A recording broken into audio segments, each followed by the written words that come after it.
About this a little bit further. I'm here with Dr. James Boyce, who's Assistant Professor of International Politics at the American International University in Richmond.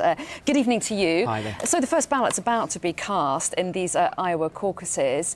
To what extent is this race wide open, would you say?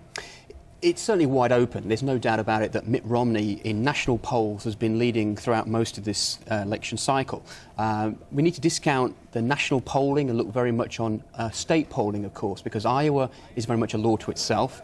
You rightly refer to caucuses. There's not one caucus, there's going to be a whole series of these events which take place in people's houses. I don't know many people understand how these caucuses work. They're not like ballots.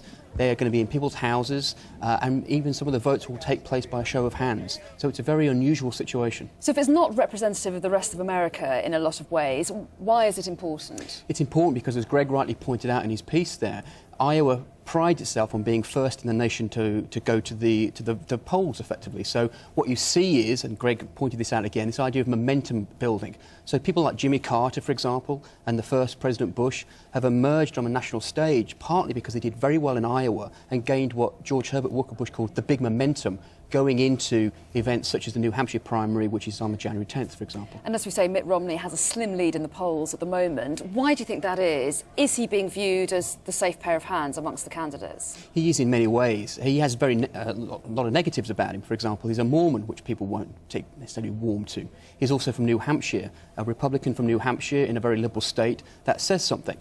But in Iowa, it's very much about local, regional issues. So you're going to get these leading contenders going into people's houses talking about ethanol, for example, and farming issues. It's called retail politics. People won't vote for you unless they've met you 3 times. It's very unrepresentative of the rest of the nation. Arguably, this really begins in New Hampshire next week. And Michelle Bachmann, just to talk about some of the other candidates, she's been comparing herself to Thatcher in the last couple of days. Will that have any resonance for the American voter? Michelle Bachmann is almost becoming the forgotten candidate here. She is an Iowan. She was expected to do very well here. Her Tea Party politics would have done very well with Iowa usually, but she has plummeted in the polls in recent weeks and months by trying to claw onto the Iron Lady movie that's just come out and sort of try and strike some resonance there.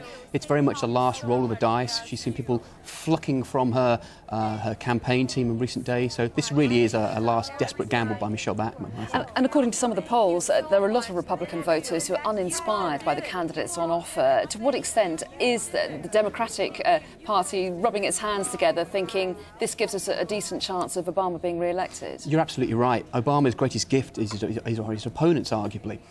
They are a rather disparate group of people. The fact that Mitt Romney is leading is indicative of how underrepresented, I think, the right in American politics are within the Republican Party.